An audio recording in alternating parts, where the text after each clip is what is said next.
Fühlst du dich auch so? Gefangen in einem goldenen Käfig aus Schulden, Miete und Kosten, die immer schneller steigen als dein Gehalt. Du spürst, wie das Leben, von dem du geträumt hast, immer weiter in die Ferne rückt. Ein Haus, ein Garten, echte finanzielle Freiheit. Alles nur für die Glücklichen. Vielleicht liegt dein Blick deshalb immer öfter auf diesen Blogposts, diesen viralen Videos, die uns von einem Wunder erzählen. Von Orten, an denen 500 € so viel wert sind wie 2000 in deiner Heimat. Von Ländern, in denen du leben kannst, wie ein König, ohne reich zu sein. Es ist der ultimative Traum vom Ausbruch, vom Reset-Knopf für das eigene Leben. Es ist der Traum vom Auswandern mit wenig Geld. Und die Versprechen sind süß und verlockend. Das Foto eines Strandes mit einer Hängematte.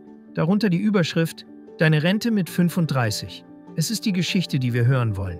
Aber bevor du dein Sparkonto plünderst und ein One-Way-Ticket buchst, lass uns über die Wahrheit sprechen. Denn die Wahrheit ist, dass das Auswandern mit wenig Geld nicht mit dem Land beginnt, in das du ziehst. Es beginnt mit den Dingen, die du bereit bist aufzugeben. Es ist keine geografische Lösung. Es ist ein Akt der Selbsterkenntnis, der brutale Fragen stellt. Die größte Lüge, die der Mythos vom Auswandern mit wenig Geld erzählt, ist, dass es einfach wäre. Die Blogs und Videos listen Länder auf und vergleichen die Preise für ein Bier oder eine Nacht in einem Hostel. Aber sie vergessen dir zu sagen, dass dein Geld dort nichts wert ist, wenn du kein Visum hast. Und das Visum ist der wahre Drache, den es zu besiegen gilt. In den meisten Ländern, die so günstig sind, ist es fast unmöglich, eine dauerhafte Aufenthaltsgenehmigung zu bekommen, ohne in die lokalen Gesetze zu investieren, einen Job mit einer offiziellen Einladung nachweisen zu können oder hohe Einwanderungsgebühren zu bezahlen. Dein Traumstrand kann schnell zur illegalen Sackgasse werden. Du musst die Spielregeln lernen, nicht die Tricks. Du musst dich dem Gesetz eines anderen Landes unterwerfen.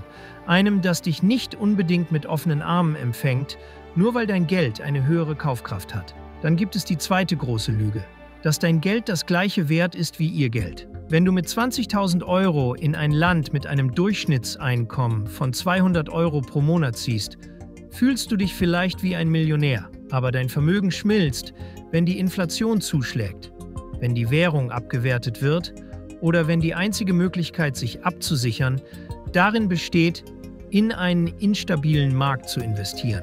Du kannst mit einem kleinen Betrag starten, aber du kannst kaum planen. Die Sicherheit und die Vorhersehbarkeit, die du in deiner Heimat für selbstverständlich hältst, existieren nicht. In deiner Heimat zahlst du die Krankenversicherung automatisch.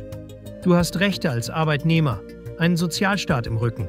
Das Auswandern mit wenig Geld bedeutet, dass du diese Sicherheitsnetze hinter dir lässt. Du tauschst Komfort und Sicherheit gegen eine undefinierte Freiheit. Und was ist mit dem dritten Mythos? Dass du dein altes Leben einfach in einen neuen, billigeren Rahmen transplantieren kannst. Aber du musst dich fragen, willst du wirklich dein westliches Leben in ein Land bringen, dessen Kultur nicht darauf ausgerichtet ist? In einem Land, in dem das Leben billig ist, sind oft auch die Dinge, die dir wichtig sind, anders. Die Infrastruktur, die du gewohnt bist, eine konstante Stromversorgung, sauberes Trinkwasser aus der Leitung, funktionierende Internetverbindungen, verlässliche Straßen, ist oft nicht gegeben. Du wirst lernen, ohne sie auszukommen oder einen Weg finden müssen, sie selbst zu schaffen. Das Auswandern mit wenig Geld bedeutet, dass du nicht nur den Ort wechselst, sondern die grundlegenden Regeln deines Lebens neu schreibst. Das Auswandern mit wenig Geld ist also keine Reise zu einem Ort. Es ist eine Reise zu dir selbst. Es ist ein Experiment, das dich zwingt, die Masken abzulegen, die wir im modernen Leben tragen. Die Frage ist nicht, wo kann ich mit wenig Geld leben? Zwingend, wer bin ich, wenn mir die Bequemlichkeit und das Geld genommen werden? Was bist du bereit aufzugeben? Die pünktliche U-Bahn, die dich zur Arbeit bringt. Die Möglichkeit, per Knopfdruck eine Pizza zu bestellen?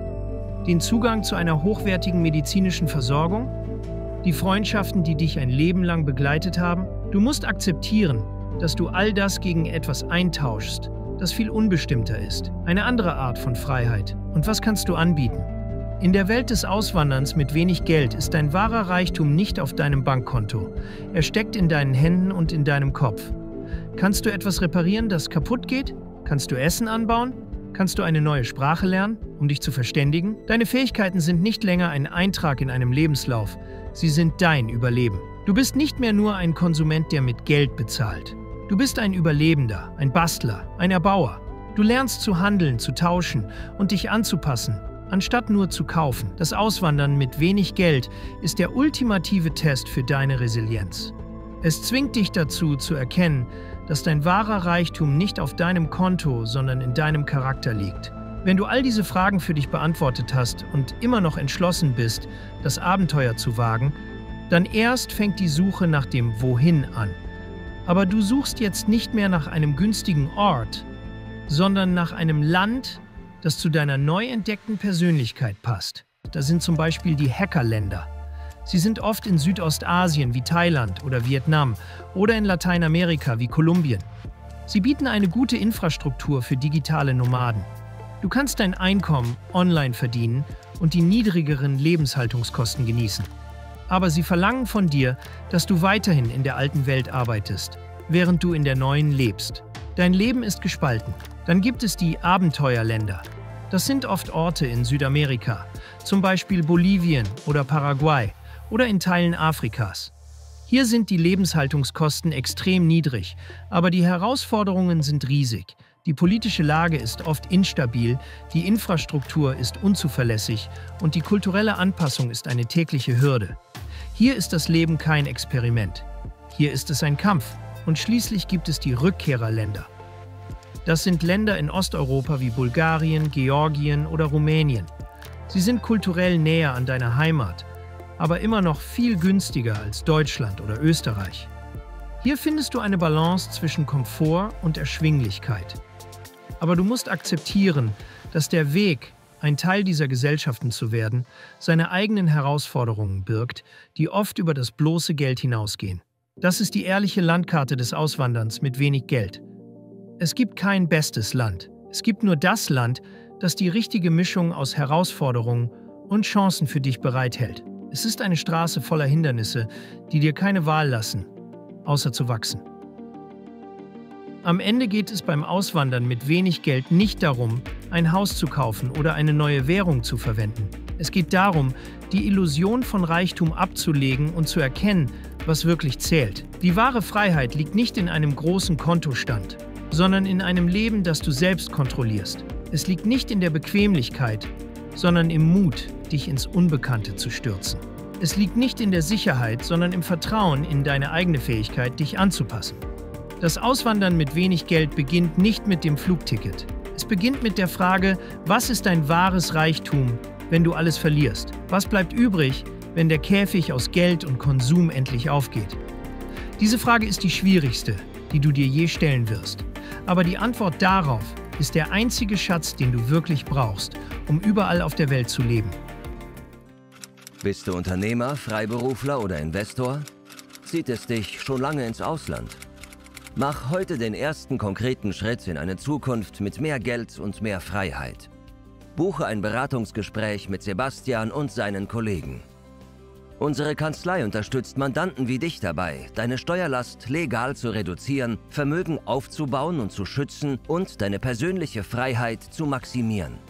Profitiere jetzt von unserem Fachwissen und unserem Netzwerk. Gehe zu mandatierung.com und werde Mandant unserer Kanzlei.